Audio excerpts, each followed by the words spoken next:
time for another History of Halloween full documentary by Post Apocalypse. So let's do this.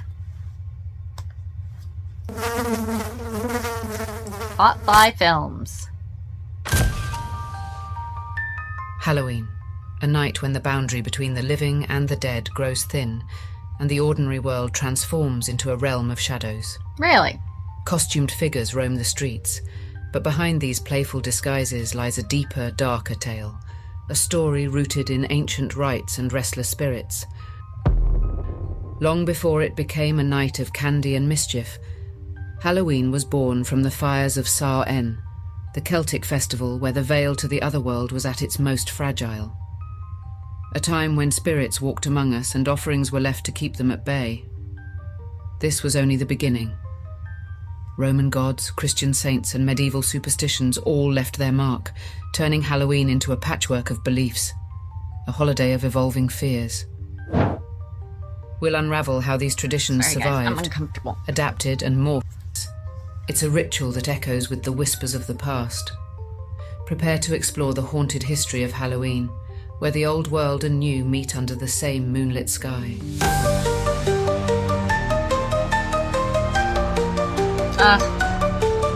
People in deer heads. I mean, come on. We've been watching.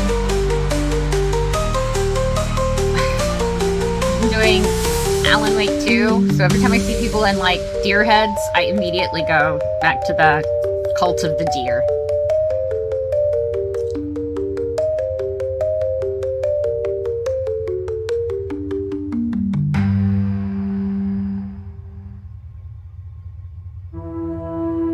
With the flickery. Come on, guys. Samhain, a word spoken softly, almost swallowed by the wind, yet it carries the weight of centuries. For the ancient Celts, Samhain was more than the end of the harvest. It was the end of light itself. As October gave way to November, the days grew shorter, the nights longer, and the world seemed to pause, caught between life and death. It was in this stillness, at the edge of winter, that Samhain opened a door to the unknown. This was a liminal time, a threshold where the veil between the mortal world and the other world was at its thinnest. On this night, the spirits of the dead could walk among the living. Ghosts and ghouls, once confined to distant memory, became immediate and real. The Celts believed these spirits were not mere spectres. They were ancestors, guardians, and sometimes vengeful entities, seeking something from those still breathing. To ward off these roaming souls or to win their favour, the people lit massive bonfires, their flames a signal to both the living and the dead. These fires blazed high on hilltops, guiding lost souls and keeping darker forces at bay.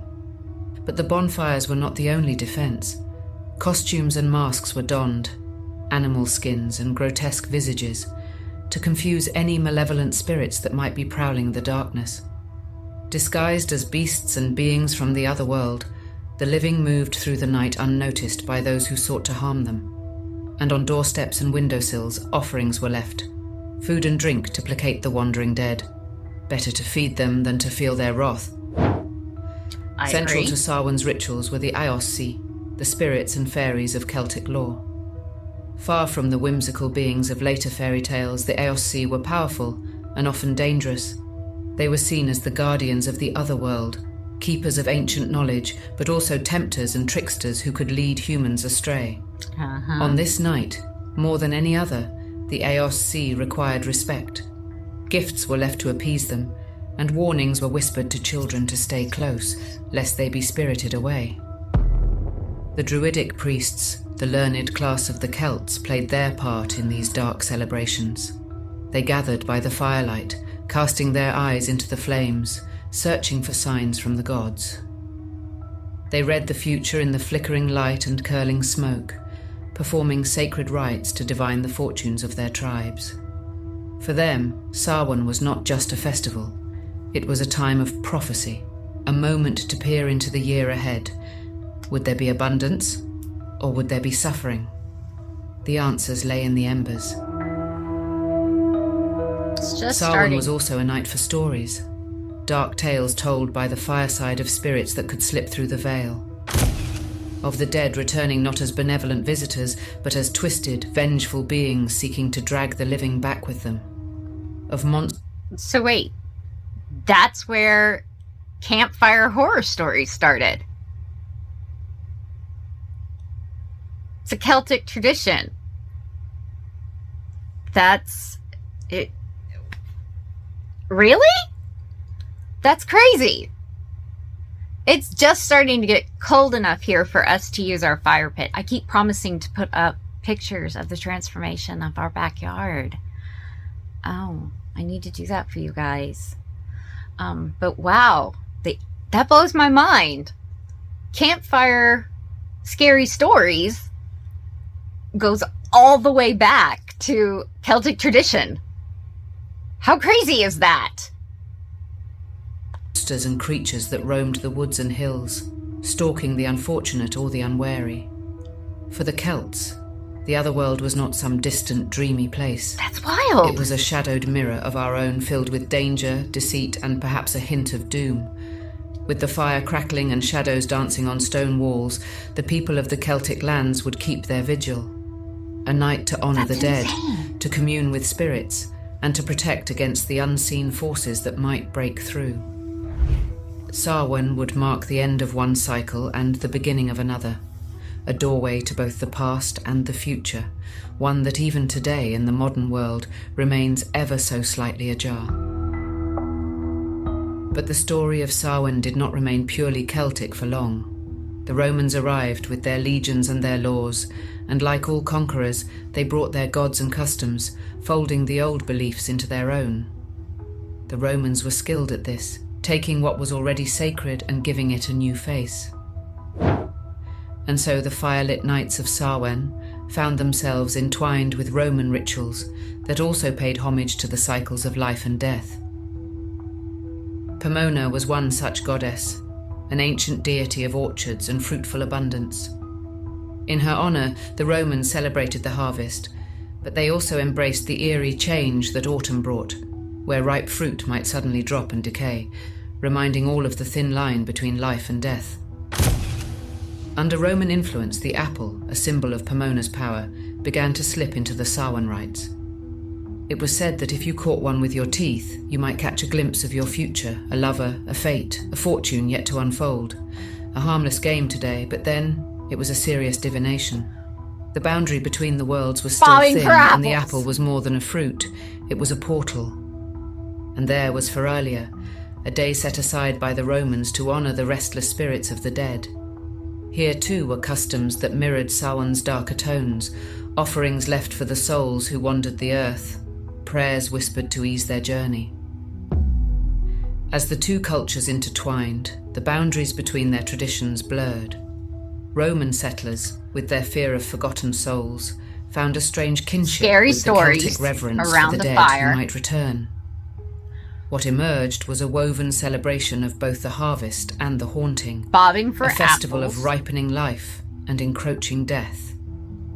This merging of beliefs wasn't without its shadows. The blending of Roman and Celtic customs added layers to the rituals, making them richer but also more haunted. The apple games of Pomona carried with them the weight of prophecy. The offerings to the dead of Feralia echoed the gifts to the wandering spirits of Samhain. And I'm sorry, the old fears never disappeared. They simply wore new faces. Giving out the Romans gifts brought their sense of order to wandering spirits. Is that trick-or-treating, or is that just me?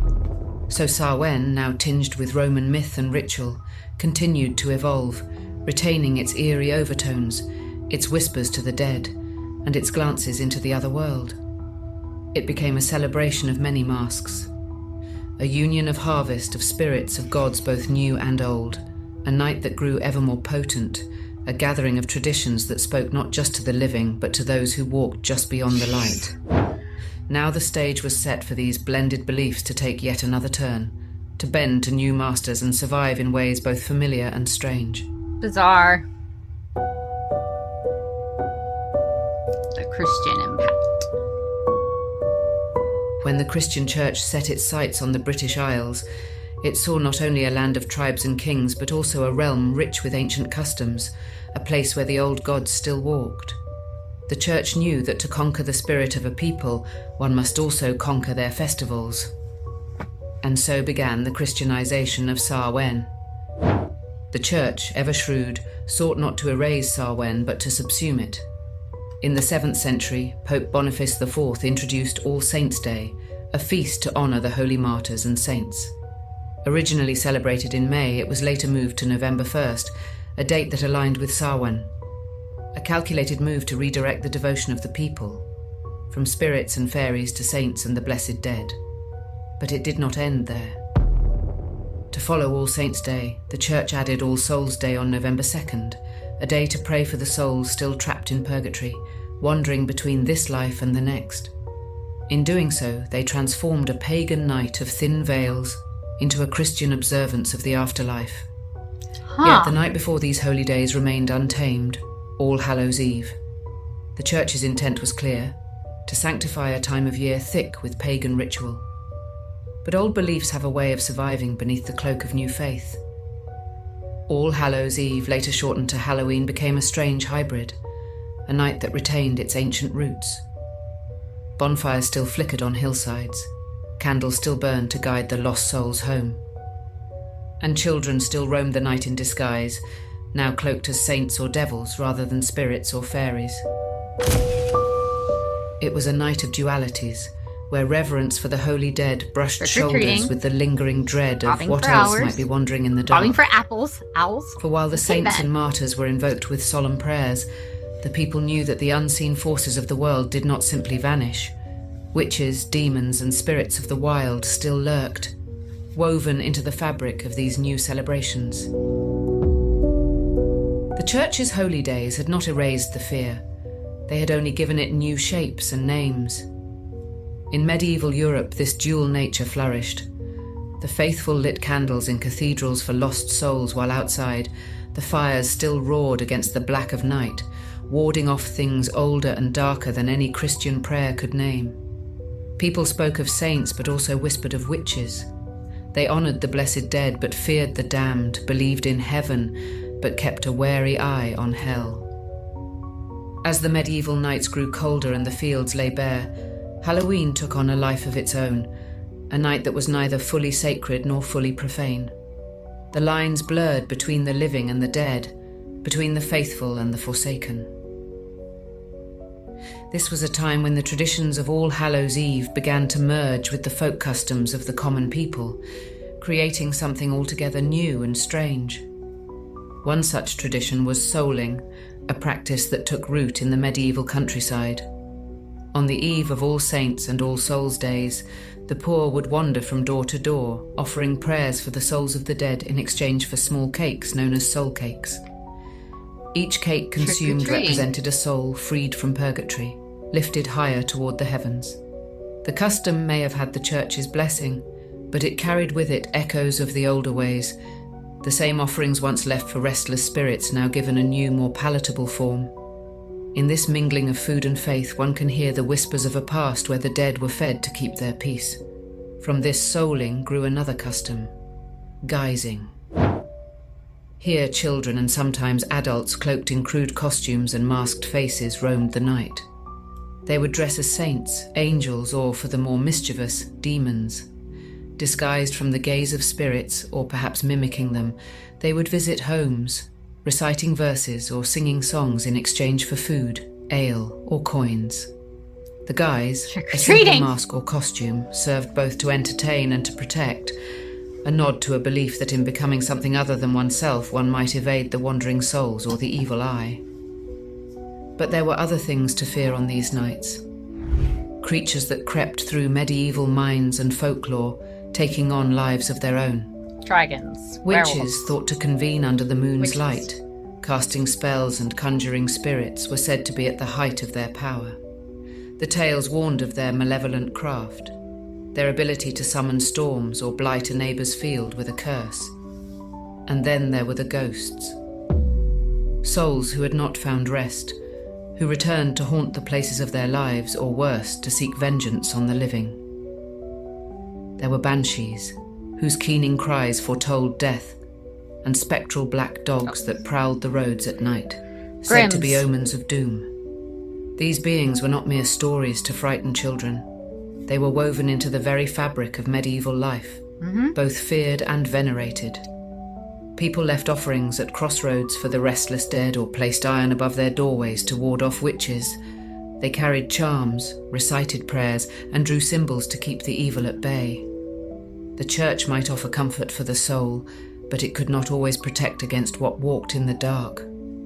And then there were the divinations, rituals to peer through the veil, to catch a glimpse of what fate had spun. On Halloween, young maidens might peel an apple in one long unbroken strip, tossing it over their shoulder to see if it would form the initial of a future lover. Wow. Others might stand before a mirror in a darkened room, lit only by candlelight, hoping to see the face of their true love, or perhaps a spectre of death. Okay. Hazelnuts were thrown into fires, each representing a possible suitor. If a nut burned brightly, love would flourish, but if it popped or cracked, the romance was doomed. And so, Halloween became a liminal space, neither fully Christian nor entirely pagan. It was a night where the sacred and the profane danced side by side, where holy hymns were sung, and ghost stories were told by the hearth, where the dead were honoured with prayers and feared with superstitions. Wow. A night to remember the faithful departed and to keep the shadows at bay. This is wild. And as the winds of time continued to turn, this night of saints and spirits would make its way to a new world, carrying with it the weight of both reverence and fear, ready to evolve once more in the land across the sea. And then America got it. In America. In the 19th century, the shores of America welcomed waves of Irish and Scottish immigrants, and with them came the traditions of Samhain and All Hallows' Eve. The old world spirits, myths, and customs found fertile ground in the new, and like seeds scattered in foreign soil, they began to grow in unexpected ways.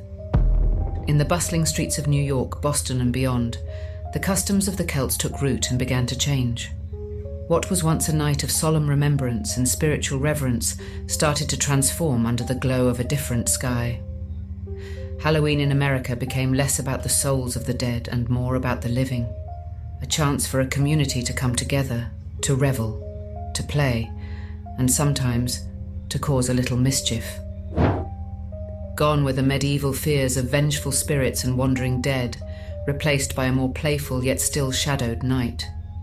The immigrants brought with them the practices of souling and guising, which slowly evolved. Children, masked in whatever scraps and costumes they could muster, took to the streets, singing songs or telling rhymes, seeking not prayers but treats. It was a practice that would one day evolve into the iconic call of trick or treat. But here in these early American years, it was a dance between the old customs and the new land's possibilities. The hearths of America warmed to new traditions as well. Fortune-telling games were played by the fire's light, echoing the rituals of the old country. Apples and mirrors became tools of divination once again. Would a peel reveal the initial of a future love? Would a glimpse into a dimly lit looking glass show the face of a future bride or groom? These rituals, half spoken in jest and half in earnest, kept alive the threads of the past, even as the future of Halloween took shape. So cool. Ghost stories also found a home in the American Halloween. The dark tales that once whispered through the villages and towns of Europe now haunted the parlours and porches of New England. But new spirits were added to the mix, American phantoms and legends like the Headless Horseman or the ghostly ships that sailed off the coast of Maine. The night became one of telling and retelling, of blending the supernatural beings of the old world with the burgeoning folklore of the new. And then there was the mischief. With fewer ties to the sacred and more to the secular, Halloween became an evening where tricks ran hand in hand with treats. Houses might be pelted with eggs, or a gate might mysteriously vanish from its hinges, only to be found atop a barn the next day. Oh gosh. Mischief Night, as it became known, was an outlet, a way for the younger generation to dance on the edge of rebellion, in a world that often demanded obedience. Thus in America, Halloween found a new life. It was a celebration that was still filled with whispers from the old world, yet it was evolving, turning towards something more communal, more festive, and perhaps a little more wild. That's true. From the hearths of immigrants to the streets of burgeoning cities, Halloween transformed, setting the stage for what it would soon become, a uniquely American night of revelry, reflection, and a dash of fright. The shadows of Samhain had crossed the ocean and found a new home, ready to blend and evolve yet again. We do seem to take things and make As them our Halloween own, settled into uniquely. American soil, the night began to change once more. By the early 20th century, Mischief Night had gained a reputation, an evening where pranks ran wild and the spirit of chaos reigned. Tricksters young and old took to the streets with devilish glee, soaping windows, overturning outhouses, and filling the night with a sense of unpredictable danger. The thin boundary between harmless fun and true havoc often snapped, and what began as playful mischief sometimes spiraled into acts that brought real harm and fear. Communities grew weary of this dance with disorder. The Great Depression only added fuel to the fire. Youngsters, frustrated and restless, turned to Halloween night as a stage for their discontent. Uh-oh. What was once a festive evening of pranks could quickly become a night of vandalism, and the tricks began to outweigh the treats. Some towns even considered banning Halloween altogether, fearing it had become more of a threat than a celebration. A shift began. The air grew tense, not with ghosts and goblins, but with a desire to reclaim the night. Parents, teachers, and community leaders saw an opportunity to transform Halloween from a night of reckless abandon into something safer, something more structured. Organizations like the Boy Scouts stepped in, offering alternatives to pranks with parades and community parties. Schools hosted costume contests and pumpkin carving events, where children could channel their energy into something creative rather than destructive. Good idea. The idea was simple: tame the chaos by filling the night with light and laughter. Towns and cities across America began organizing haunted houses, where the thrill of a good scare could be contained within walls. There were bobbing for apples, ghost story circles, and even Halloween-themed carnivals, where the tricks were replaced with games and the treats became the main attraction. Trick-or-treating, which had been a quaint practice in pockets of the country, began to spread, offering children a structured way to roam the night in search of candy rather than trouble. It was during these years that Halloween began to take on the shape we know today, a night not of devils and danger, but of family and festivity. What had been a wild, unpredictable mischief night was slowly transformed into an evening where children dressed as pirates and princesses, witches and superheroes, knocking on doors with an open hand and a hopeful smile.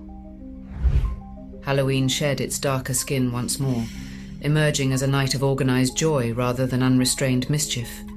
Yet, beneath the costumes and the candy, the old spirits still lingered, reminding us that Halloween's heart beats with both sweetness and shadows.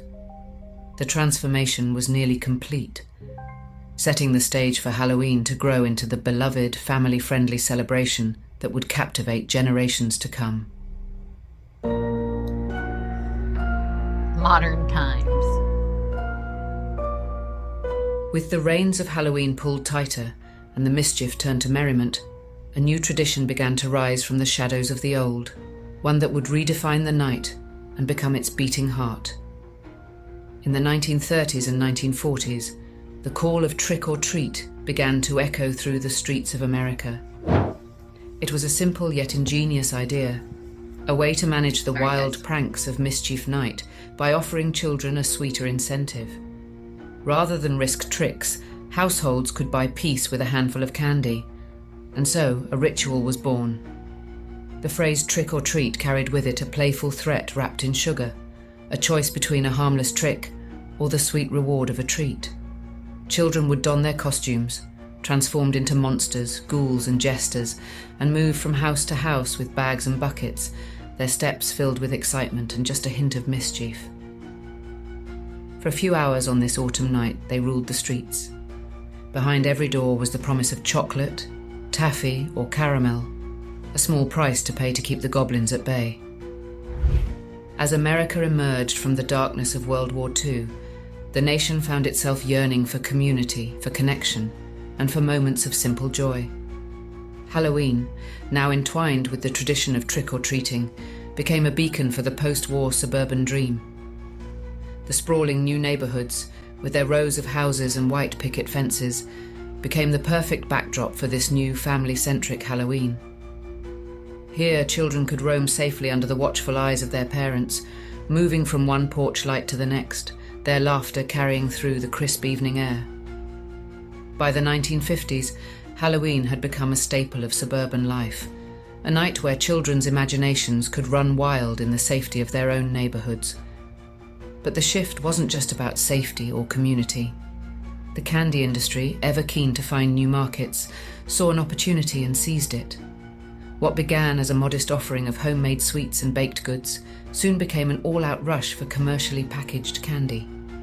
The candy companies saw their chance and flooded the market with small, affordable treats, perfectly sized for a child's bag.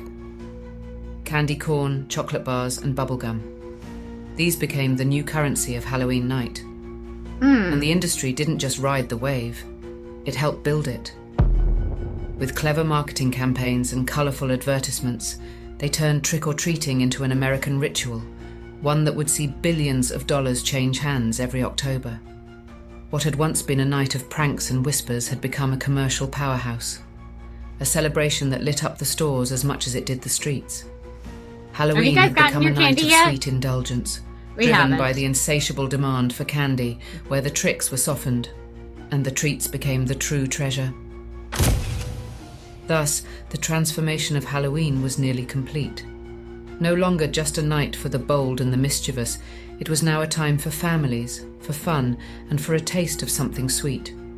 The ghosts of the past still lingered, but they were now joined by a new spirit, one that was as much about delight as it was about dread, as much about candy as it was about creatures of the night.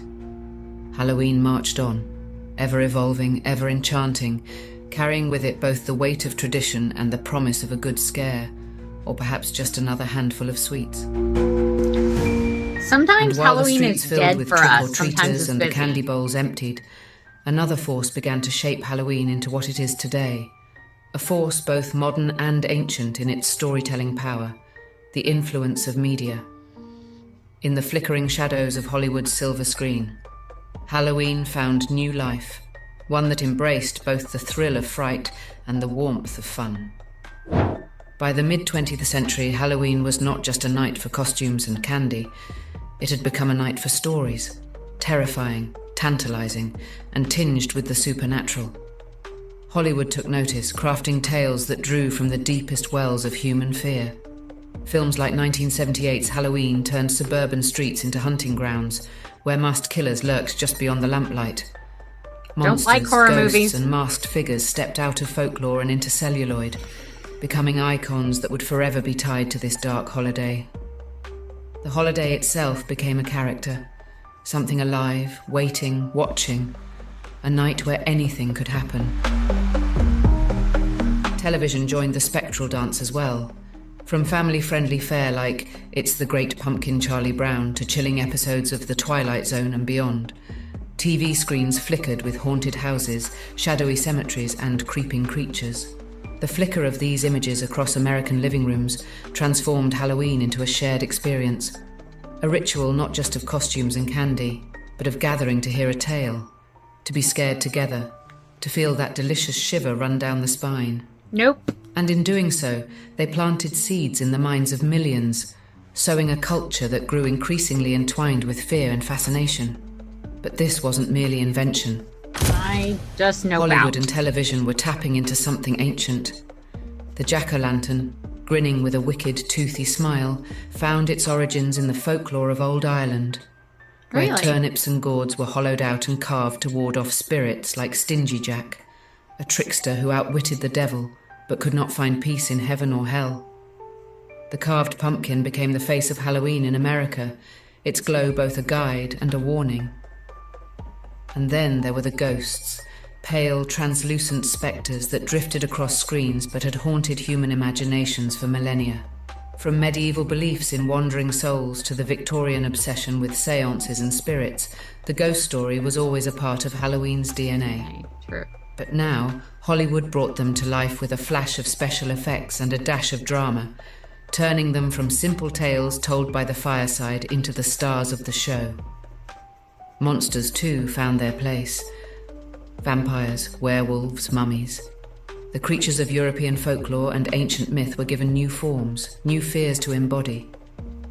And let's not forget the witches cackling over their cauldrons, flying silhouetted against the moon. Once feared as real threats, persecuted in the dark corners of history, they were now reborn in the glow of celluloid, a mix of terror and camp, casting spells that delighted as much as they terrified.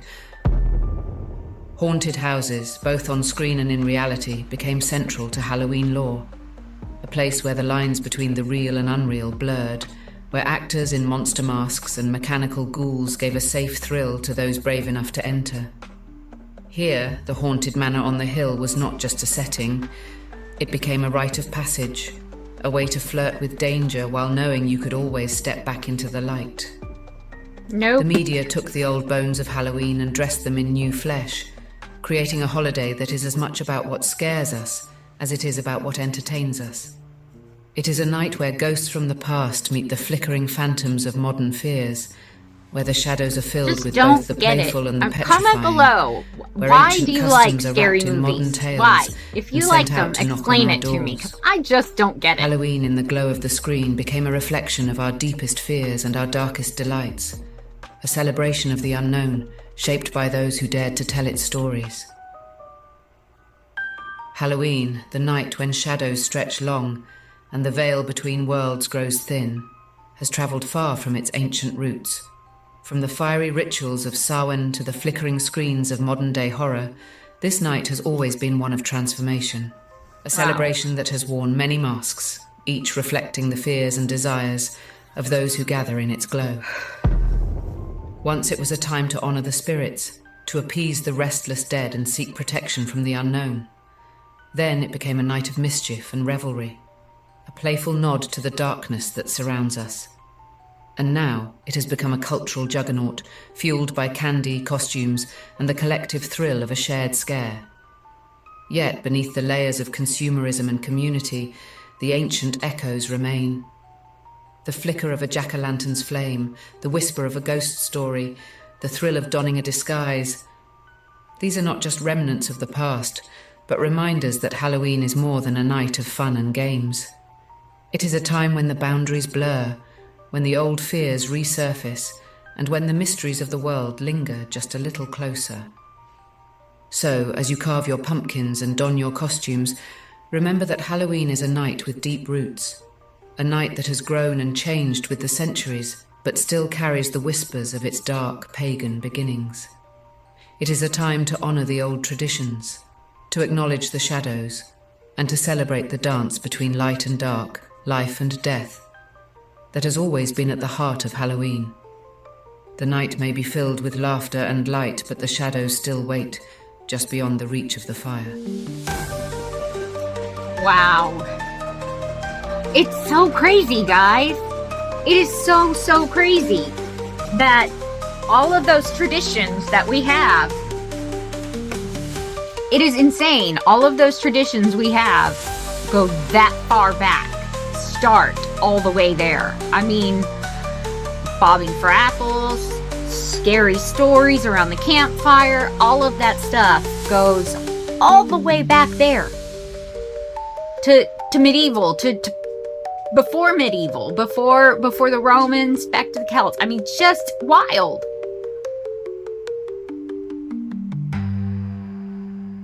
I can't even. Like, what did you guys think? I don't even know. Did you learn something you didn't know? I did. Please comment below. Let me know. Remember to like this video. If you're not already a fellow fan geek, please subscribe to our channel. It definitely helps us out. Hit that notification bell with your notifications turned on so that you know every time we drop a new video. And I will see you in the next one. Bye, guys. I'm the boogeyman. The last boogie. Move your feet to the beat.